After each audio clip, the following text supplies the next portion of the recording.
السلام عليكم ورحمة الله وبركاته إليكم. موعد وتوقيت مباراة ريال مدريد ومانشستر سيتي في الجولة السادسة من دوري أبطال أوروبا.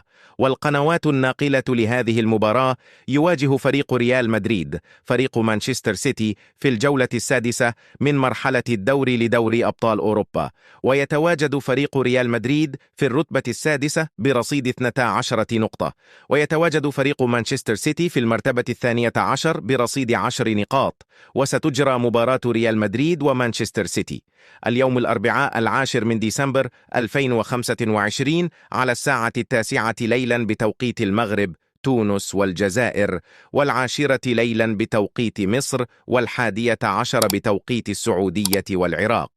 ومن المنتظر أن يتم نقل هذه المباراة على قناة بين سبورت 1 بتعليق حفيظ الدراجي إن شاء الله.